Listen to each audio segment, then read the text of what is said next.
Welcome to Edwards Beyond the Test. It's a podcast that goes behind the scenes of the flight test mission at Edwards Air Force Base. I'm Dawn Waldman for the 412th Test Wing Public Affairs Office. Our guest today is a decorated combat veteran and command pilot with more than 2,000 hours in 36 different aircrafts. He is responsible for more than 11,000 airmen, civilian, contractor personnel, and family members, and is the commander of the 412th Test Wing at Edwards Air Force Base. It is my pleasure to introduce Brigadier General John Teichert. Dawn, it's a pleasure to be here. Thanks for having me today. Well, thanks for taking the time out to join us. Absolutely. Well, this is your third time here at Edwards, which began back the first time in 2003 when you were a student at the U.S. Air Force Test Pilot School. So, General Teichert, what was it like to be Captain Teichert back then? The moment that I drove onto base back there in December of 2002 to start test pilot school in 2003, I was pinching myself that I got to come here to this amazing place, this historical location, a place that continued then and still does today to make such important history. And as a student, you get to see a little bit about what goes on at Edwards, but I knew then that there was so much more, and it was fun to see the bits and pieces that I was a part of. But I knew that was only the tip of the iceberg of the amazing things that happened here at Edwards. They say that being a test pilot student is the toughest year of your life. It was a pretty difficult year. I had some tough times going through undergraduate at MIT, but that year, combining the flying and the academics and the projects really was challenging. For the second part of your first assignment, sir, we're now at 2004 to 2006. You were the chief test pilot for the F-22 Raptor with the 411th Flight Test Squadron. That is amazing. I think it was amazing that they let me go right from test pilot school Yes. to go fly something like an F-22. And back then, wasn't it the FA-22? It was a mix. It started Okay. as an F-22 when I showed up. It shifted to the FA-22, and then it shifted back before I left that first time. So what was that like to have that kind of responsibility? So I went from test pilot school, where you learned how to be a test professional, to actually get to put some of those principles into practice. And to be at a place like the F-22 Combined Test Force, where you get to see ops and engineering and program management and maintenance and security and IT and all of those pieces of how you get a test accomplished together.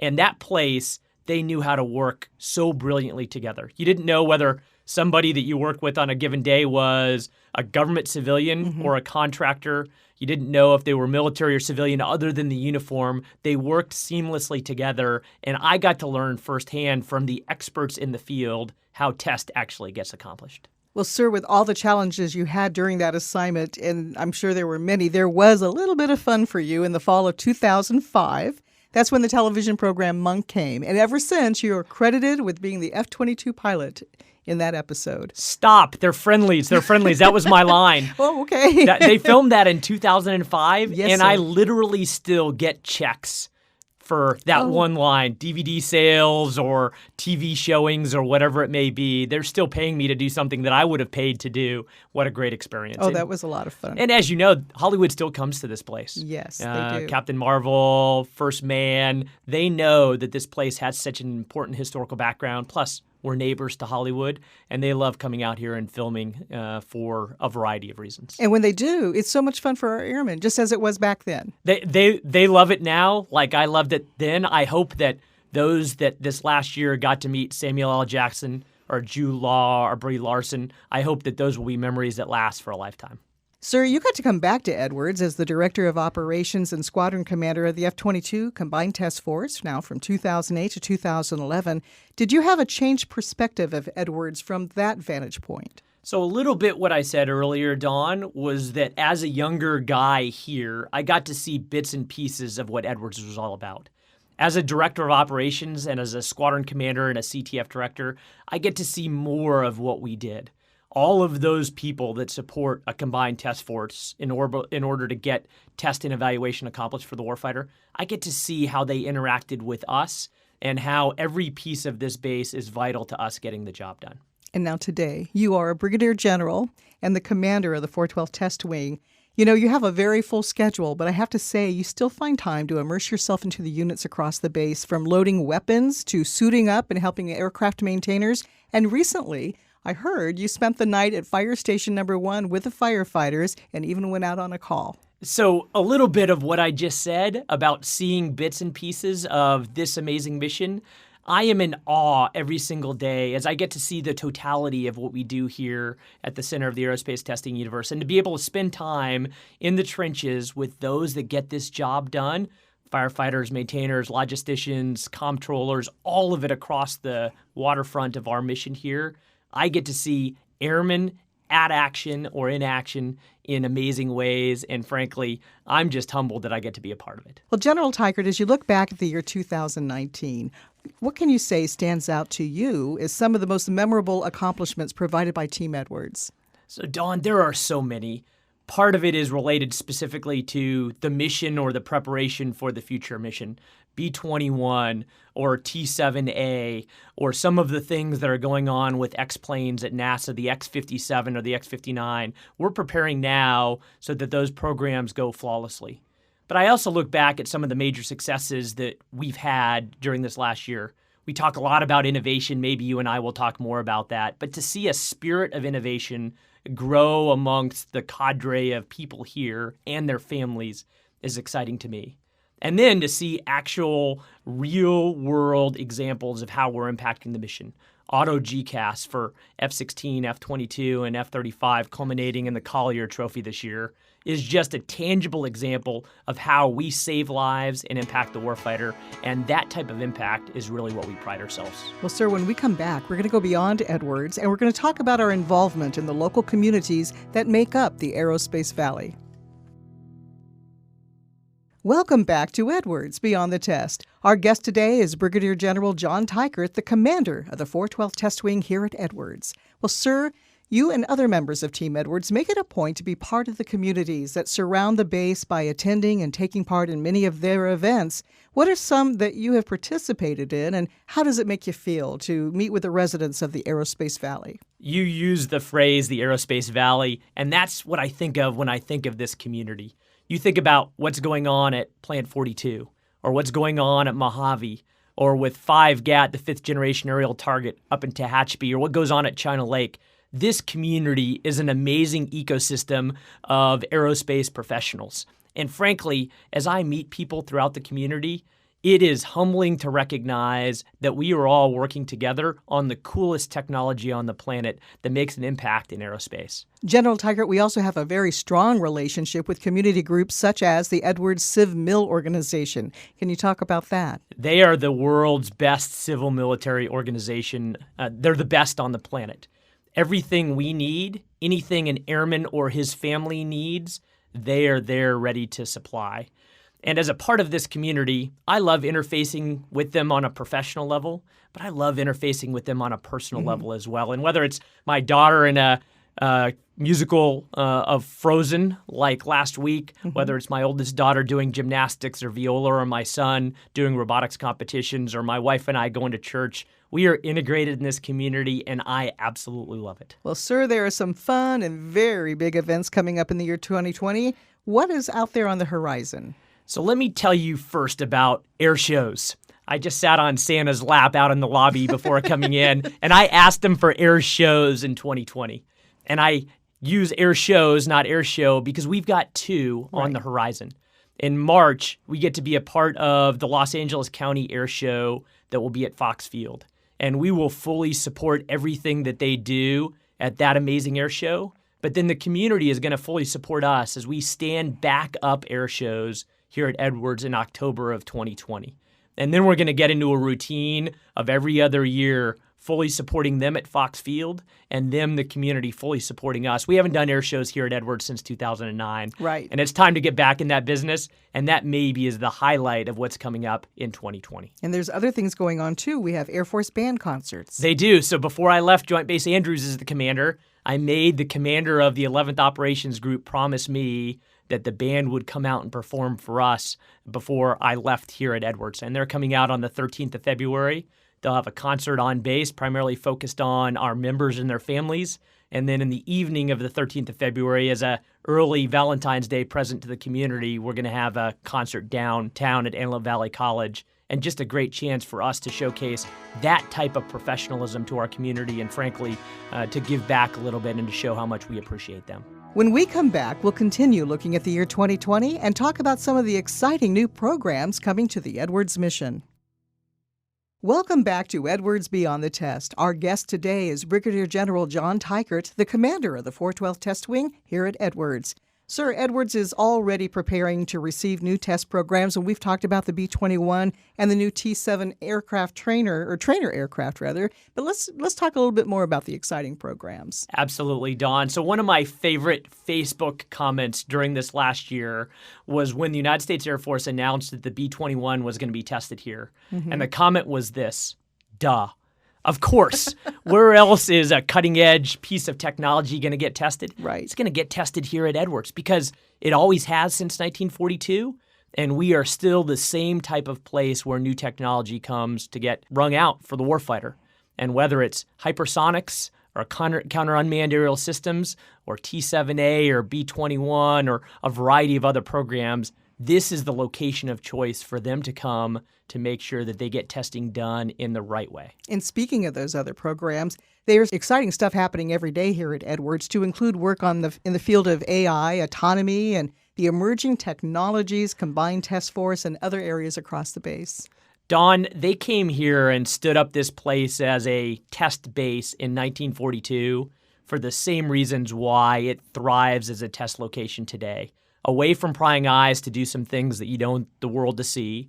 Great weather, great airspace, close to the aerospace giants of the time, and really a part of an ecosystem that has the world's experts in test and evaluation. My boss, General Lozano, talks about the 3 enduring principles of Air Force Test Center. He talks about world-class risk management. He talks about adaptable test solutions. And he talks about a relentless focus on the warfighter. That is a part of who we are. And as we look at some of these traditional programs like bombers and fighters and trainers, we apply those principles to those type of programs, but we also apply them to things that are smaller and more unique. Mm-hmm. Maybe it's a hypersonic weapon to be flown on a B-52. We're starting to do that already. Maybe it's how to counter a small unmanned aerial system. Someone goes down to Best Buy and buys a quadcopter and straps a grenade to it and flies over an airfield or a stadium. How do we detect and counter those type of systems? We've got the expertise to figure that out here. How about a 5th-generation aerial target? We've got the expertise to test that here. How about autonomy and artificial intelligence? How do you make sure that we have control of these systems in a way that prevents them from doing things that we don't want them to? That's a level of expertise that we have here. And whether it's big programs or small new programs, we're relentlessly focused on the warfighter, and it's a thrill to be part of all of it. Well, General Teichert, you have spearheaded the innovation push here at Edwards, which has reached into all areas across the base. Sir, what are some of the most innovative ideas that you've seen become implemented? So really, to me, Don, it's about a shift of culture so that every airman at any time recognizes that if they've got a good idea, they can raise their hand and someone is listening. And sometimes that means large, fancy, complex ideas like incorporating training of space test professionals into our test pilot school, or standing up a distributed test operations capability so that we can do some of the T-7A testing at St. Louis and have that data piped into our control room to control from here or vice versa. Sometimes it's a big, complicated idea like that. And sometimes it's as simple as asking airmen to tell us when a regulation is getting in their way, as they've done 102 times since we've had a campaign of waivers on this base, and finding ways to say yes to 96 of those 102. Sometimes it's as simple as finding a contractor that wants to open a Wingstop and providing a new restaurant for our population. Or maybe it's convincing AT&T and Verizon to stand up new cell tower service like actually just happened yesterday as we went live on our new AT&T cell tower. It talks about innovation does all of those things, from Orange Flag and the complicated large force exercises that we started several years ago to the small things like waiving an AFI that's preventing a maintainer from getting his job done in the most effective way. I want every single one of our airmen to realize that they're a part of this innovation movement, and it excites me when I see them stepping out and trusting us with their ideas and their concepts. Well, General Teichert, as you always mention, the work we do here at Edwards is in support of the warfighter. Do you consider that our most important mission, the one that drives everything? Absolutely, yes. We are here to mold and shape America's arsenal. And in order to do that, we need every one of our airmen to play a part. Sometimes we are part of planning for test and evaluation. Sometimes we're part of support for test and evaluation. Sometimes we're part of execution or analysis or reporting for test and evaluation. But every single one of our airmen plays a vital role in making sure that the warfighter is getting exactly what they need and what they deserve. And I am thrilled to make sure that that is always our number one priority. While our mission at Edwards is indeed vital to our nation's defense, there has to be a balance between work and quality of life. We'll talk about that next. Welcome back to Edwards Beyond the Test. Our guest today is Brigadier General John Teichert, the commander of the 412th Test Wing here at Edwards. Sir, Edwards Air Force Base is not only where you command and work, it is home to you and your family and, of course, a lot of airmen. Can you tell us about the quality of life here at Edwards? So, Dawn, let me tell you a little bit about my family to begin with. My wife, Melanie, and I have been married for a little over 21 years. She has been assigned with me here 3 times. And then I have 3 kids, a 16-year-old and a 14-year-old daughter, Summer and Tiffany. They were both born here during my first assignment. And then my son, Noah, is 11, and he was born between my first and second assignment here. And as you mentioned, we live here on this base. We're a part of this community, and frankly, we love it. My kids, 2 of my 3 kids go to school here on base, now both at the junior high school. They recreate on base. Their friends are here on base. And so to me, it is a great reminder every single day that this isn't just about a workplace. It's about a community. And frankly, a large part of my job is finding ways to build community here by making connections between people and their families and making sure that we're caring for them and their quality of life. Every single staff meeting, I talk about my number one priority being genuine concern and care for airmen and their families. And a part of that is in the workplace, but a part of that is outside of the workplace as well. And whether that's focusing on our on-base schools or on-base recreation activities, or finding ways to build relationships amongst our airmen by strong family dinners or internet in the dorms or better connectivity with cell towers or a Wingstop or a Salad Works or a Rickenbackers. Those are ways that Chief and I focus on building community to care for our airmen and their families. Well, General, what about the recreational activities available here?